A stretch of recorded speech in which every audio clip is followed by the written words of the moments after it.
Mẹ kế đem bán em gái cho lão già góa vợ 50 tuổi ở làng bên. Em gái không chịu nổi nhục nhã. Tôi đi đòi lại công đạo, cũng bị bọn họ bán vào hầm than đen, rồi ra đi một cách thảm khốc. Sao mình lại trọng sinh thế này? Quay lại đúng một ngày trước khi em gái bị bán. Dừng tay, hôm nay xem ai dám đụng vào em gái tôi. Lục Thiếu Bình, thằng danh con này.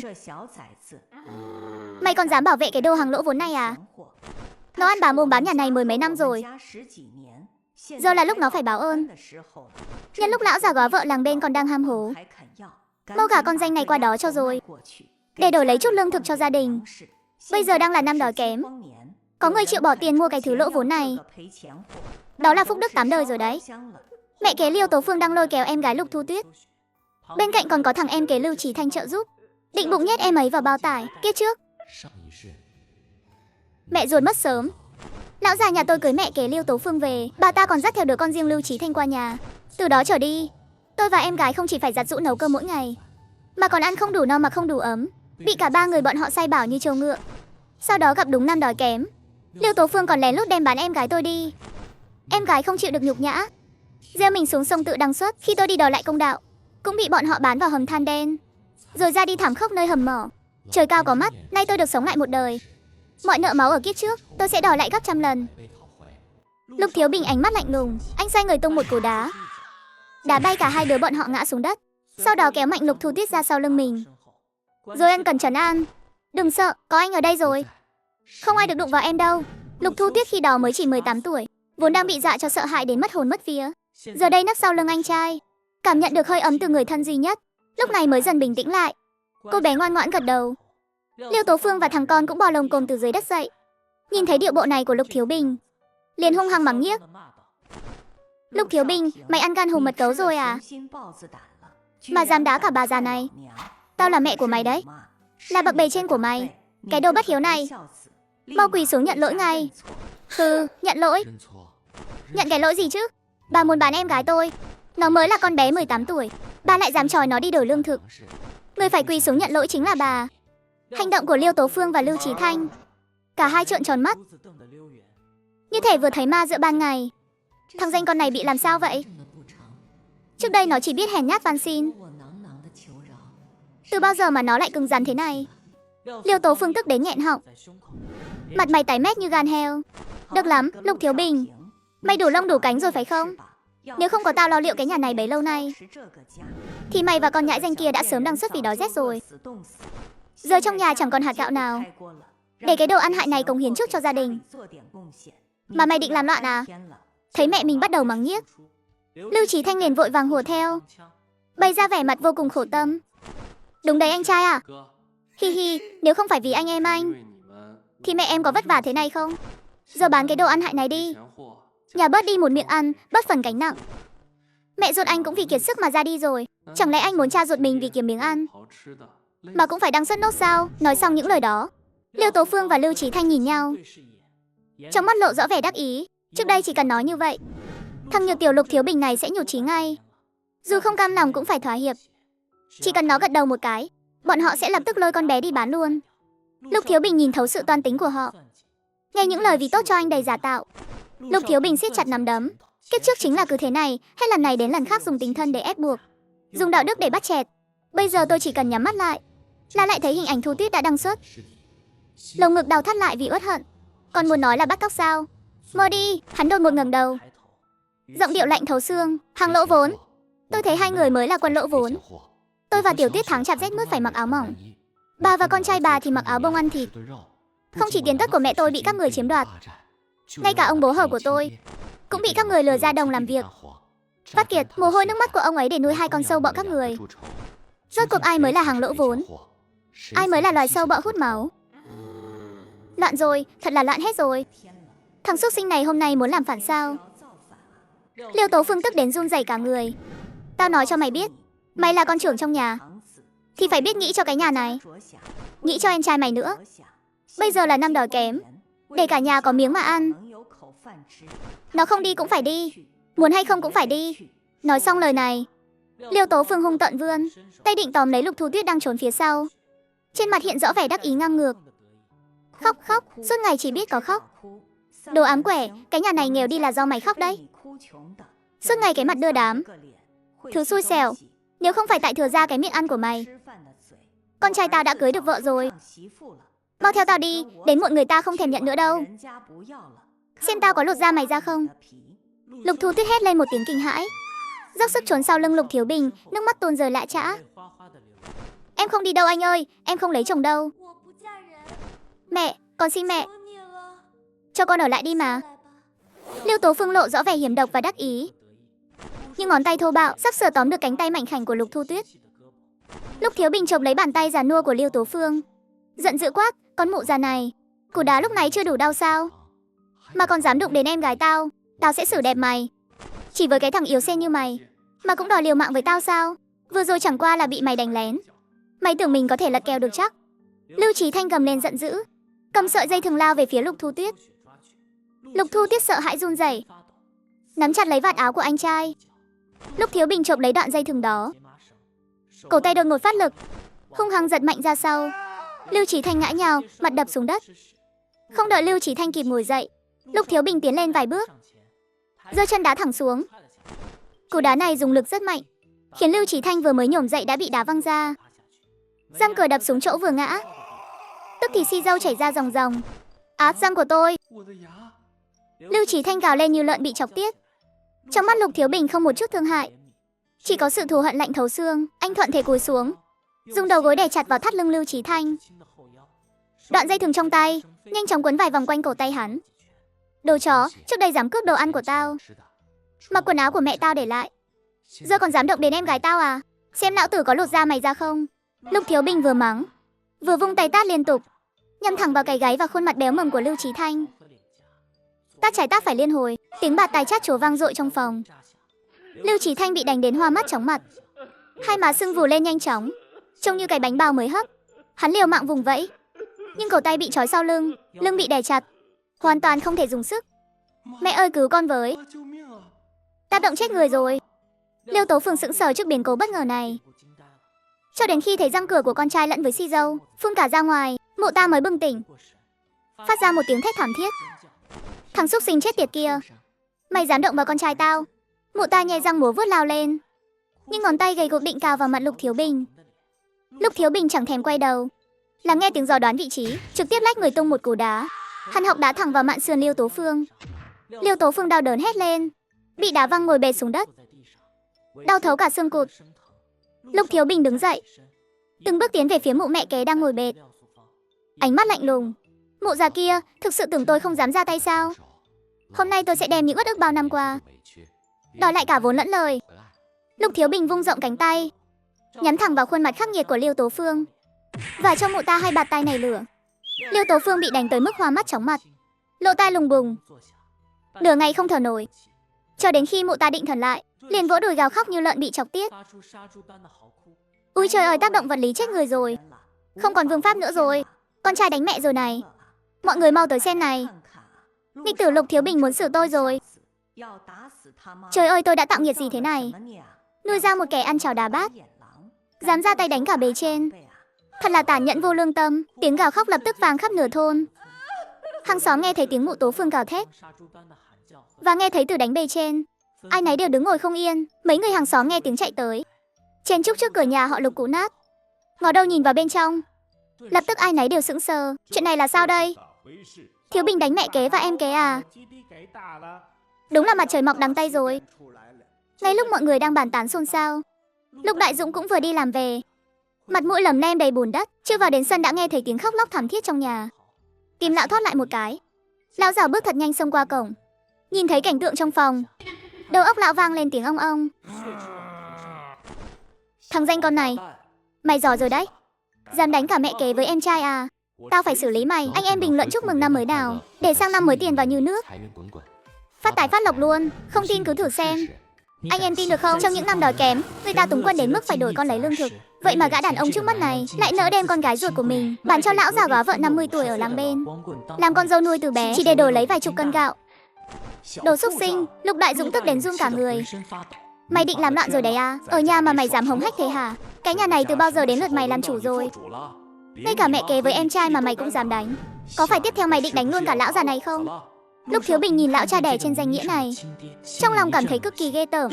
Lão già, bớt giả nhân giả nghĩa trước mặt tôi đi.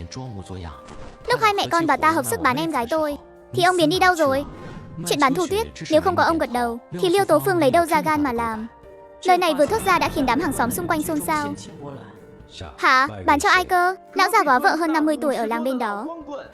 Thu Tuyết mới có tí tuổi, làm vậy thì tàn nhẫn quá. Hèn gì thằng Bình nó chẳng phát điên lên, đây là muốn ép con gái mình vào đường cùng mà. Tiếng bàn tán xôn xao khiến mặt Lục Đại Dũng hết đỏ rồi lại chuyển sang tái, bị con trai vạch trần thói xấu trước mặt lão, vừa nhục nhã vừa giận dữ. Mày nói láo. Lão chỉ tay vào mặt Lục Thiếu Bình, ngón tay run lẩy bẩy. Đồ con sói mắt trắng vô ơn này, dám vu khống cả cha mày, đúng là không biết trên dưới. Thật là nghịch tử bất hiếu, nhà họ Lục không có loại con trai như mày, cái đồ làm nhục mặt gia môn. Phi, ai thèm làm con của ông chứ? Cờ bạc thành tính. Thiên vị, mất hết lương tâm, loại người như ông cũng xứng làm cha sao? Đã có bà con lối xóm ở đây đông đủ, thì hãy làm chứng cho tôi và Thu Tuyết từ hôm nay sẽ đoạn tuyệt, ra ở riêng. Không còn chút dính dáng gì tới hạng cặn bã như ông. Lục Đại Dũng vừa nghe 4 chữ đoạn tuyệt ra riêng, trong lòng lão ta thắt lại như bị ai đâm trúng tim đen. Thằng danh này giờ đang là lao động chính. Nếu nó đi rồi, sau này ai nuôi già cho lão? Ai đưa tiền cho lão đánh bạc? Mày đừng có mơ. Lục Đại Dũng gào lên, nước bọt văng tung tóe. Tao nuôi mày lớn bằng ngần này, giờ đủ lông đủ cánh rồi định đá tao ra để bay riêng hả? Thiên hạ không có cái lý đó đâu. Liêu Tố Phương cũng hốt hoảng. Nếu Lục Thiếu Bình mà đi, thì ai nộp công điểm đúng hạn mỗi tháng? Ai làm trâu làm ngựa cho con trai bà ta? Đúng là cái đồ vô ơn bạc nghĩa. Chúng tao cực khổ nuôi mày khôn lớn, giờ mày muốn bỏ mặc cả nhà để đi sống hưởng lạc. Một mình sao? Tao nói cho mày biết, Lục Thiếu Bình, chừng nào tao với bố mày còn sống, thì mày đừng hòng bay ra khỏi cái nhà này. Lục Thiếu Bình nhìn bộ mặt tức tối của họ, trong lòng chỉ thấy nức cười. Tôi thèm hỏi ý kiến của các người chắc. Tao lại đang thông báo cho chúng mày. Giờ tôi lớn rồi, có thể làm đồng, kiếm công điểm. Dù xét về tình hay lý, tôi đưa Thu Tuyết ra ở riêng. Có là ông trời xuống đây cũng chẳng quản được. Hơn nữa, trên đời có hạng sâu bọ hút máu như các người sao? Nếu cứ ở lại cái nhà này, thì tôi và Thu Tuyết sớm muộn cũng bị các người gặm đến xương cũng chẳng còn. Hôm nay các người đồng ý cũng phải đồng ý. Nếu không đồng ý, thì đi tìm đội trưởng. Tiện thể tôi sẽ khui chuyện các người bán con gái ra, để xem các người phải bóc lịch bao nhiêu năm. Câu nói này vừa thốt ra, mọi người đều sững sờ, đặc biệt là Lưu Chí Thanh. Nếu mà ra ở riêng thì sau này bám vào ai? Lấy đâu ra tiền bán con bé để cưới vợ? Không được, phải tìm cách phá chuyện này mới được. Cha mẹ xem thằng danh con này, nó còn dám đòi ra ở riêng, lại còn dám lấy đội trưởng ra đe dọa nữa. Trên đời này cha gả con gái, đó là chuyện đương nhiên rồi. Con trai tác động vật lý cha, dù có kiện lên tận xã, thì cha vẫn là người đúng. Ôi trời đất ơi là trời, đúng là đồ ăn chảo đá bát mà. Còn dám lấy việc đi gỡ lịch ra dọa chúng tôi. Nếu mày đã quyết tâm muốn ra riêng, thì hôm nay nói cho rõ ràng luôn. Bao nhiêu năm tiền ăn tiền mặc, công ơn nuôi dưỡng của cha mẹ, tổng cộng là 800 tệ. Bao giờ mày trả hết? Tí lúc đó mới được ra riêng. Tận 800 tệ lận à? Thời buổi này, 800 tệ ít nhất cũng là 5 năm công điểm không ăn không uống. Đòi ra riêng kiểu này à? Đây là muốn ép người ta vào đường cùng rồi. Thằng nhóc nhà họ Lục đúng là xui xẻo thật. Vớ ngay phải bà mẹ kế như thế này. Đúng vậy, từ ngày hai mẹ con bà ta bước chân vào nhà, thằng bé Lục chưa được một ngày nào tử tế. Giờ vất vả lắm mới đòi ra riêng được, lại còn bị chúng nó hút thêm một lớp xì dầu nữa. Làm cha kiểu gì thế này? Chẳng xứng đáng chút nào. Nghe thấy tiếng bàn tán của mọi người, cả ba người họ đều tối sầm mặt lại. Nhất là Lục Đại Dũng. Ông ta vốn là người rất sĩ diện, giờ bị người ta chỉ trò bàn tán, liền nổi trận lôi đình. Ông ta cầm lấy cây roi ra ngựa ở cửa, vẻ mặt hung dữ quát: nghịch tử, không có tao thì làm sao có mày? Không có tao với mẹ mày khổ cực nuôi lớn, thì mày còn đứng đây mà gào thét được chắc? Nhục mạ cha mẹ, hỗn láo không biết trên dưới, lại còn tác động vật lý cả em không báo hiếu cha mẹ, lại còn đòi chia nhà. Công ơn cha mẹ sinh thành dưỡng dục, dẫu có dùng cả đời này mày cũng không trả hết đâu. Hôm nay tao sẽ thực thi gia pháp, để đứa nghịch tử như mày biết thế nào là trời cao đất dày. Cha mẹ là lớn nhất. Lời vừa dứt, chiếc roi ra trên tay ông ta cũng quất xuống. Anh ơi mau tránh ra. Sắc mặt Lục Thu Tuyết tái mét, lao đến ôm lấy Lục Thiếu Bình, muốn đỡ đòn thay cho anh trai. Còn mẹ con Liêu Tố Phương thì lại lộ vẻ mặt hả hê đắc ý. Chiếc roi này rất dày, vài roi này mà quất xuống, thì kẻ cứng đầu nhất cũng phải khuất phục. Huống hồ chỉ là một thằng danh con, đánh cho bầm dập cả người, thì thằng danh này mới biết hiểu kính cha mẹ, mới chịu ngoan ngoãn bán em gái đi.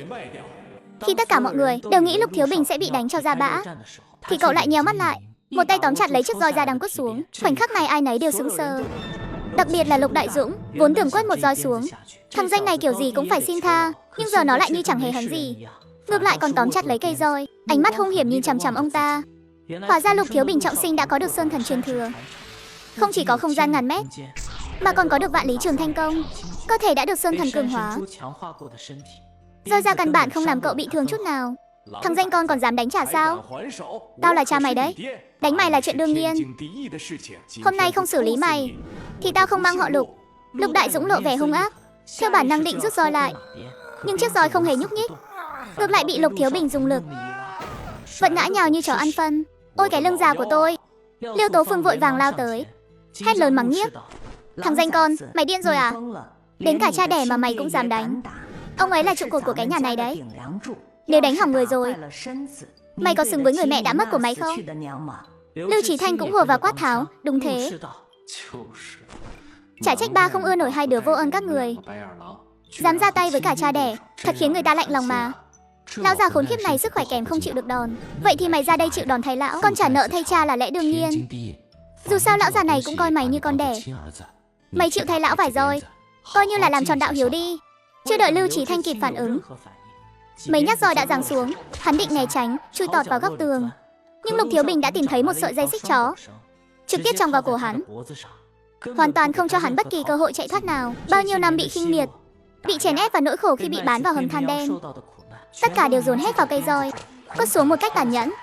Tao cho mày hút máu này, cho mày bắt nạt anh em tao này, đồ xúc sinh, còn dám bán em gái tao và chiếm đoạt tiền tốt của bọn tao. Cái loại lòng lang dạ thú như mày cũng xứng hống hách trước mặt tao sao? Không phải mày đòi dùng gia pháp xử lý sao? Hôm nay với tư cách là anh cả, tao sẽ cho mày nếm mùi gia pháp, cho mày biết thế nào là lễ độ với bề trên. Lục Thiếu Bình vừa quất vừa mắng, sau hàng chục nhát roi liên tiếp, Lưu Chí Thanh đã bị đánh tới mức thở ra thì nhiều, hít vào thì ít. Trời ơi, cái thằng danh con này, đánh con bà thế này là đăng xuất mất thôi. Ai tới quản nó đi, cho nó đi bóc lịch, phải tống nó vào tù. Lão Lục, mau nghĩ cách đi chứ. Đó là con trai ông đấy, là người sau này sẽ dưỡng già và tiễn đưa ông đấy. Ông không thể trơ mắt nhìn nó bị bắt nạt thế này. Lục Đại Dũng bị ăn một trận đòn đau nên đã bị Lục Thiếu Bình dọa cho khiếp vía, cộng thêm cái khí thế quất roi vừa rồi, trong lòng lão đã nảy sinh sự sợ hãi tột độ. Nhưng giờ vợ lên tiếng cầu cứu, ông ta cũng không thể để mất mặt được, chỉ đành mặt dày tiến tới ngăn cản. Thiếu Bình, đó là em trai của con mà, sao con lại có thể nhận tâm như vậy chứ? Mau dừng tay lại ngay, chuyện mấy ngày qua coi như xóa bỏ hết đi. Xóa sạch nợ nần. Một câu xóa sạch nợ nần hay lắm. Lục Thiếu Bình thấy ông ta vẫn chứng nào tật nấy, tiện tay vung ngay một roi, quất thẳng vào mặt lão già này. Từ đầu đến cuối, ông chỉ biết bảo vệ hai mẹ con nhà đó, còn với anh em tôi thì ra sức bóc lột. Mẹ tôi mất chưa đầy 3 tháng, ông đã giúp loại đàn bà lăng loàn này về nhà. Sau này đến ngày giỗ mẹ tôi ông cũng chẳng buồn đốt giấy tiền. Giờ chúng nó muốn bán em gái tôi ông không ngăn cản, lại còn tìm mọi cách bảo vệ. Ông muốn xóa sạch nợ nần sao? Ông xứng à? Trước tiên hãy đến trước mộ mẹ tôi quỳ lạy xin lỗi, sau đó ký tên vào thỏa thuận, cắt đứt tình nghĩa, chia gia tài. Nếu không thì đừng ai mong có được ngày bình yên. Hừ, Lục Thiếu Bình vừa dứt lời, ba người đối diện lập tức nổi đó. Liêu Tố Phương là người đầu tiên nhảy dựng lên chửi bới. Đừng có ăn nói sằng bậy, bảo tao quỳ lạy cái xác không hồn đó à? Mày nằm mơ đi, bà ấy là cái thá gì chứ? Người đã đăng xuất rồi còn đòi cái đầu gối của bà đây sao? Lưu Chí Thanh cũng nén đau kêu gào. Đúng vậy, dựa vào đâu mà phải quỳ lạy? Lục Thiếu Bình mày điên rồi. Ánh mắt Lục Thiếu Bình trở nên sắc lạnh. Xem ra vẫn chưa bị đánh cho chừa rồi. Bốc chắc lại là một trận đòn túi bụi. Có quỳ không? Lưu Chí Thanh vẫn ngoan cố, không quỳ. Đánh heo tôi cũng không quỳ. Lại thêm một roi quất vào chỗ cũ. Mẹ ơi, đau chết mất thôi. Cứu mạng với. Lưu Chí Thanh nước mắt nước mũi đầm đìa. Lục Thiếu Bình giơ roi lên, nhắm thẳng vào chỗ hiểm của hắn nói, phát sau, tao sẽ khiến nhà họ Lục các người tuyệt tự luôn. Anh chồng dây xích chó vào cổ thằng em, cầm roi ngựa chỉ vào chỗ hiểm của nó. Mày có quỳ không? Lưu Chí Thanh tức khắc sợ tới mức hồn bay phách lạc. Lại, con lại rồi, đừng đánh nữa, con lại mà. Tố Phương định xông tới, bị Lục Thiếu Bình lừa một cái khiến mụ lui lại, sợ tới mức không dám động đậy. Lục Đại Dũng mấp máy môi, cuối cùng cũng chẳng dám ho he lời nào. Cả hai nhục nhã quỳ gối xuống, đối diện với bài vị gỗ mà dập đầu khóc lóc. Lưu Chí Thanh còn bị Lục Thiếu Bình túm tóc, rồi bị ấn đầu xuống dập mạnh 2 cái. Xin lỗi mẹ tao mau. Xin lỗi to mồm lên. Chưa ăn cơm à? Dập mạnh xuống. Gần như là gào lên, con xin lỗi. Uất ức, quá là uất ức. Mấy người đó hận đến rỉ máu, nhưng chỉ đành ngậm đắng nuốt cay. Nhìn 3 kẻ thù quỳ trước linh vị của mẹ. Cái bộ dạng uất ức này, cơn giận của Lục Thiếu Bình cuối cùng cũng vơi đi một nửa. Giờ nói chuyện chia gia sản. Trong cái nhà này, từ bát đũa xong nồi, lương thực, chăn màn, bàn ghế, ghế đầu, có cái gì tính cái đó, đều là do mẹ tôi sắm sửa ngày xưa. Theo luật tôi và Thu Tuyết phải lấy một nửa. Cái gì không chia được thì quy ra tiền đưa chúng tôi. Mày muốn vơ vét sạch cái nhà này à? Sao, không muốn à? Lúc mấy người hút máu anh em tôi, sao không thể nói gì đi? Không muốn cũng được. Vậy chúng ta lên gặp đội trưởng, để xem tội bán con gái bị phạt mấy năm. Lục Đại Dũng lập tức cứng họng không dám nói. Liêu Tố Phương sót của đến mức run rẩy, định nói thêm gì đó, nhưng bị Lục Đại Dũng kéo lại. Lục Thiếu Bình không hề khách khí, lập tức bắt tay vào làm. Hắn tìm một chiếc xe ba gác cũ, đẩy thẳng vào trong nhà, đem hết đồ đạc giá trị nhét vào xe. Trong cái nhà này, một nửa đều là đồ mẹ tôi để lại, tuyệt đối không để lại cho lũ súc sinh này. Chiếc xe chẳng mấy chốc đã chất cao như núi. Liêu Tố Phương tức đến mức tối sầm mặt mũi, suýt chút nữa thì ngất xỉu. Lục Thiếu Bình liếc nhìn bộ dạng sót cỏ của chúng nó. Mới thế này đã thấy đau lòng rồi à? Anh bước đến trước bàn thờ, cẩn thận dùng vải bọc linh vị của mẹ lại, đưa cho em gái Thu Tuyết. Lục Thu Tuyết ôm chặt lấy linh vị, gật đầu thật mạnh. Kể từ hôm nay, anh em tôi và nhà họ Lục các người không còn chút liên quan nào nữa. Nói xong anh cùng em gái đẩy xe bò, không thèm ngoảnh đầu rời khỏi cái hang hút máu này. Lục Thiếu Bình quay đầu nhìn lại, ngôi nhà họ Lục đang dần xa phía sau, chỉ có mấy món đồ rách nát ngoài mặt này thôi sao? Định lừa trẻ con chắc. Liêu Tố Phương ấy à, mụ già đó chắc chắn đã giấu hết vàng bạc châu báu, với cả phiếu thịt phiếu lương thực đi rồi. Nhưng không sao cả, cho đến đêm khuya thanh vắng, dùng không gian sơn thần dọn sạch cái nhà đó luôn. Một cây kim sợi chỉ cũng không để lại cho lũ tạp chủng đó. Lưu Chí Thanh nằm liệt trên đất. Mẹ cha, chuyện này không thể cứ thế mà bỏ qua được. Thằng Lục Thiếu Bình này, nó định lật trời rồi à? Mặt mũi nhà mình hôm nay mất sạch sành xanh rồi, sau này còn nhìn mặt ai trong làng nữa. Liêu Tố Phương ôm cái eo vẫn còn đau nhức. Thằng danh này rúng gió như gà con suốt 10 mấy năm,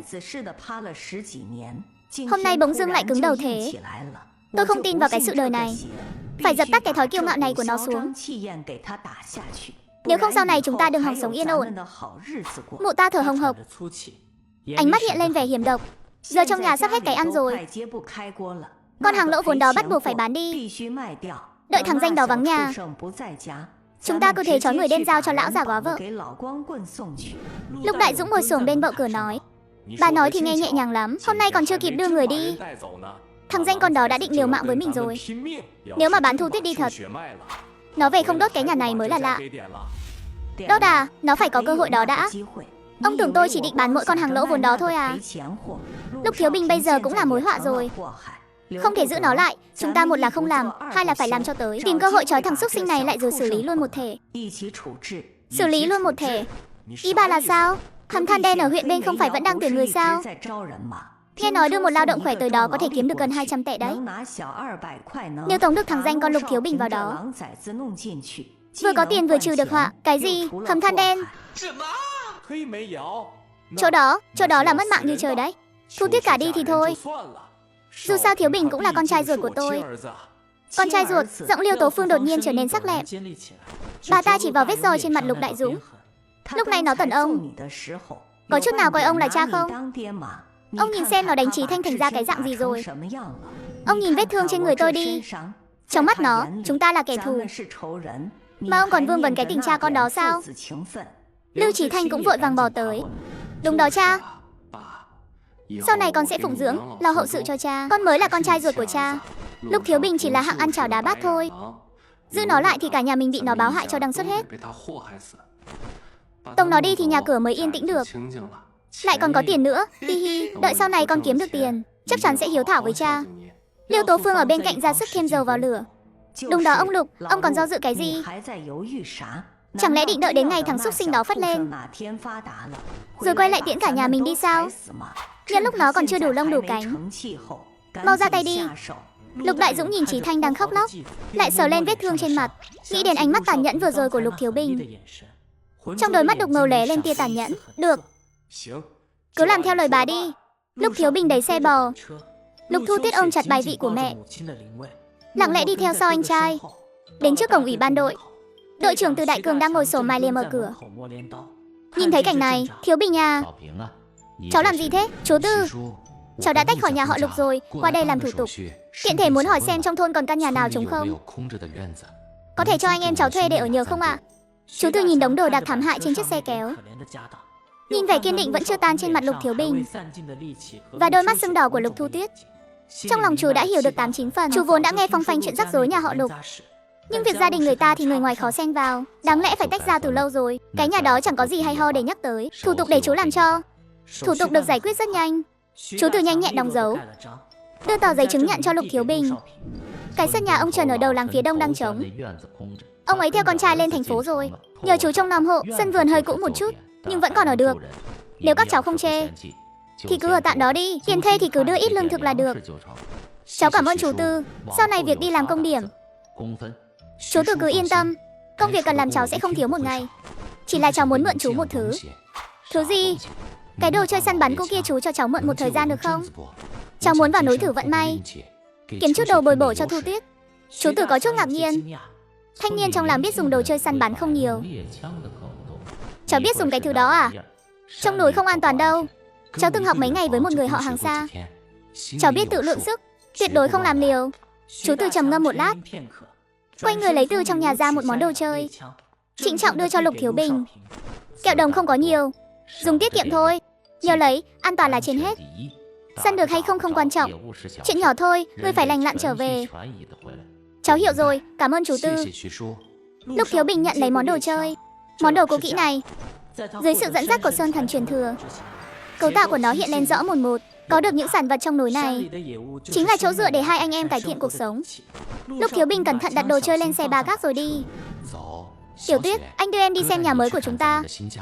Lục Thiếu Bình tay chân nhanh nhẹn, cùng em gái sắp xếp gọn gàng đồ đạc trên xe. Tiểu Tuyết, em trông nhà nhé. Anh vào núi dạo một vòng, xem có kiếm được chút thịt nào mang về không. Anh ơi, trong núi nguy hiểm lắm. Yên tâm, anh có đồ chơi nên tự biết tính toán. Sắp xếp cho em gái xong, Lục Thiếu Bình đeo đồ chơi săn bắn trên lưng rồi ra cửa. Lục Thiếu Bình đi theo con đường mòn quen thuộc vào sâu trong núi, đồng thời âm thầm vận hành vạn lý.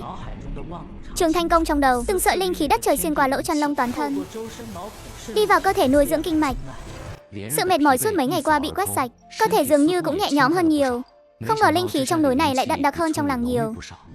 Xem ra sau này vừa săn bắn cải thiện cuộc sống, vừa có thể nâng cao tu sáu. Đúng là một công đôi việc. Bất chợt phía xa, từ trong bụi rậm phát ra tiếng sột soạt nhỏ. Ánh mắt Lục Thiếu Bình sắc bén, lặng lẽ tiến lại gần. Chỉ thấy một con gà rừng béo tốt. Anh nhặt lên một hòn đá, cổ tay vẩy một cái, hòn đá trúng đích vào đầu con gà rừng. Lục Thiếu Bình bước tới xách con gà rừng lên, khi nghe thấy phía rừng rậm đằng trước truyền tới tiếng rắc rắc liên hồi, tiếng động không hề nhỏ, giống như có thứ gì đó to lớn đang đâm sầm lung tung. Thoang thoảng còn xen lẫn tiếng kêu hốt hoảng của phụ nữ. Nói còn không phải là tiếng Trung thuần chính. Cứu tôi với.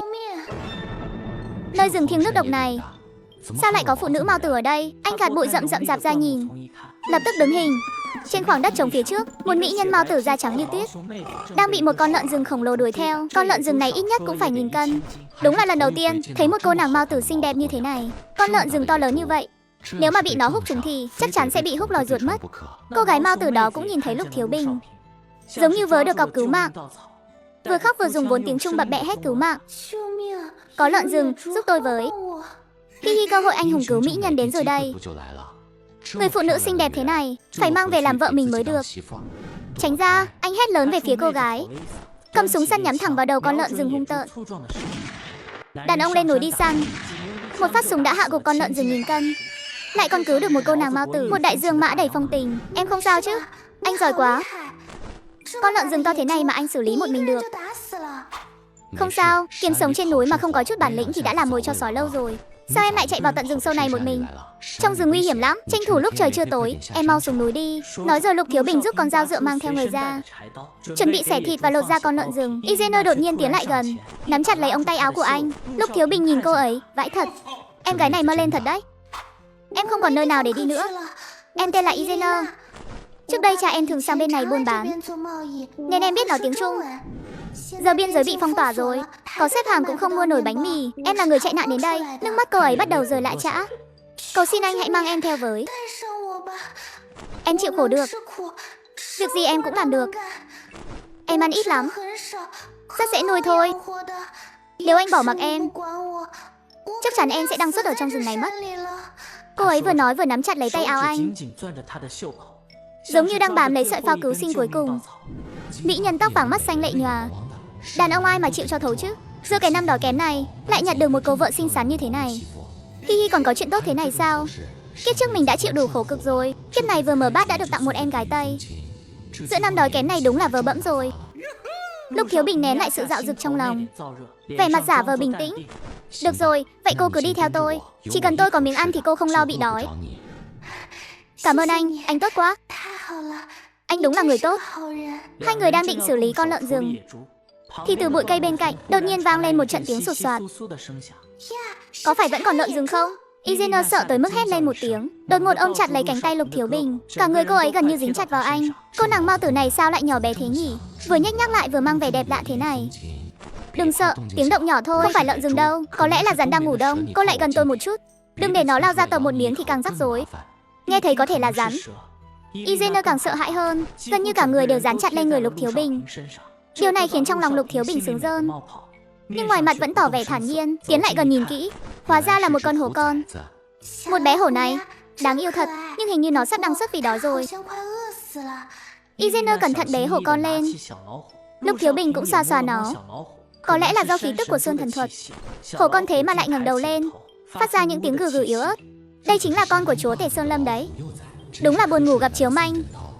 Mình đang lo không biết nên lập khế ước với linh thú nào đầu tiên. Nhân lúc nhóc con này còn đang yếu, hổ con lúc nhỏ tinh thần lực còn yếu, bây giờ lập khế ước tỷ lệ thành công là cao nhất. Anh lặng lẽ vận chuyển Sơn Thần Kinh, một luồng dao động vô hình tác động lên hổ con. Quá trình diễn ra thuận lợi đến không ngờ. Khế ước đã hoàn tất. Thế là xong rồi. Đợi nó lớn lên, cưới hổ Tuần Sơn thì mới gọi là ái phong. Nếu còn có thêm con đại bàng kia nữa thì đúng là bá chủ cả trời lẫn đất luôn. Cái mắt Lê Sơn này dùng sướng thật đấy. Chị giúp tôi bế nó đi. Chúng ta phải mau chóng xử lý con lợn rừng này rồi xuống núi. Hai người cùng nhau kéo đống chiến lợi phẩm đầy ắp, đi về hướng xuống núi.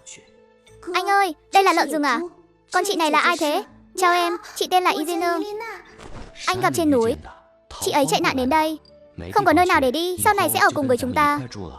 Chị Izena ơi, ngoài trời lạnh lắm, vào nhà đi chị. Cảm ơn em. Lục Thu Tuyết lại tò mò nhìn vào lòng chị ấy. Đây là hổ con anh nhặt được trên núi. Sắp hẹo vì đói rồi, để anh đi nấu ít nước cháo cho nó uống. Đàn ông lên núi săn bắn, không ngờ lại nhặt được một cô vợ Tây xinh đẹp. Vừa dắt vợ về đến nhà, mẹ kế đã tìm tới muốn cướp vợ cho con trai bà ta. Hổ con yếu ớt liếm nước cháo, phát ra những tiếng rên nhỏ. Thật đáng thương, bé thế này mà đã mất mẹ. Lục Thiếu Bình đang tính toán xem xử lý chỗ thịt lợn này thế nào, thì ngoài sân đột nhiên vang lên tiếng ồn ào. Lục Thiếu Bình, cái đồ vô ơn bạc nghĩa này, cút ra đây cho bà. Ai mà xuống nghe trứng tai thế nhỉ? Làng này có chó dại à? Lục Thiếu Bình, thằng danh con trời đánh. Đóng cửa ăn mảnh lại còn dám mắng cha mẹ à? Lưu Chí Thanh vừa nhìn thấy đống đồ chất ở giữa sân, thịt lợn rừng và cả cô em người Nga xinh đẹp. Mẹ ơi, đẹp xỉu luôn. Cỡ này tôi có thể chiến 300 hiệp trên giường không biết mệt. Không thể để thằng Lục Thiếu Bình làm hỏng hang được. Thảo nào mày cứ nằng nặc đòi ra ở riêng. Hóa ra là đã có âm mưu từ trước. Vừa có lợn rừng vừa có gái, mày giỏi thật đấy. Ái cha, thằng nhãi này tâm cơ sâu gớm. Đúng đấy, Lục Thiếu Bình, tâm địa mày xấu xa quá. Có bản lĩnh săn bắn sao không thể hiện sớm? Con nhỏ người Nga này mày lừa ở đâu về? Mau giao nó ra đây. Thiếu Bình, không phải trái trách con, nhưng con làm vậy là không đúng đạo lý. Có chút lợi lộc là không nghĩ đến gia đình, chỉ biết bo bo giữ mình. Chỗ thịt này kiểu gì cũng phải chia cho chúng ta một phần. Mày là con trưởng, mau nhường cô ả này cho Chí Thanh đi. Cái loại Mao Tử lăng loàn không biết từ đâu tới này, nhìn là biết không phải hạng người tử tế gì rồi. Chắc chắn là loại đặc vụ gián điệp gì đó thôi. Thế mà mày cũng dám dẫn về nhà. Mày muốn hại cả nhà này đăng xuất hết à? Mau giao con nhỏ đó ra đây, để Chí Thanh mang về thẩm tra cho kỹ. Đúng thế, mau giao tên đặc vụ này cho tôi đảm bảo sẽ thẩm vấn cho ra ngô ra khoai. Nói xong rồi thì cút. Thằng danh con, mày dám nói chuyện với mẹ mày như thế hả? Mẹ tôi mất lâu rồi, ba tính là cái thá gì chứ? Tao vẫn còn là cha mày đấy. Ông cũng bớt nói nhảm đi. Khi tờ giấy phân ra đã ẩn dấu vân tay vào rồi thì chúng ta đã chẳng còn quan hệ nữa hết. Thịt này là lão tử săn được từ trên rừng, Cô gái này là lão tử cứu được, có liên quan nửa xu gì đến nhà họ Lục các người? Muốn ăn à? Tự mình lên núi mà săn. Muốn đàn bà à? Bảo thằng con quý tử của bà soi gương lại xem mình có xứng không. Lục Thiếu Bình, mày bốc phét. Trong cái nhà này có cái gì không phải của cha tao? Đồ của mày cũng là đồ của cha tao. Con nhỏ đó cũng phải thuộc về tao. Mau giao con nhỏ lẳng lơ đó cho tao. Anh ta liền tóm chặt lấy cổ tay Lưu Chí Thanh, rồi vặn ngược một cái. Mẹ ơi, tay con gãy rồi. Dám ra tay tác động vật lý với con trai bà. Bà liều mạng với mày. Lục Thiếu Bình tiện tay xách thùng chất thải bên cạnh lên, tạt thẳng vào đầu vào mặt Liêu Tố Phương cực chuẩn xác. Liêu Tố Phương bị tạt cho ướt sũng như chuột lột. Chất lỏng hôi thối bám đầy mắt mũi rồi chui tọt vào miệng. Liêu Tố Phương nôn thốc nôn tháo. Chẳng phải các người muốn thịt sao? Mùi vị này rất hợp với các người đấy. Còn không cút, thùng sau sẽ là nước sôi vừa mới đun đấy. Ngược rồi, đồ nghịch tử này. Phân ra thì đã làm sao? Tao vẫn là cha mày. Tao không trị được mày thì sẽ có người trị được mày. Tao đi mời bà nội mày đến đây ngay bây giờ. Để xem nào. Xem trước mặt bà nội mày, mày còn dám láo xược thế này không?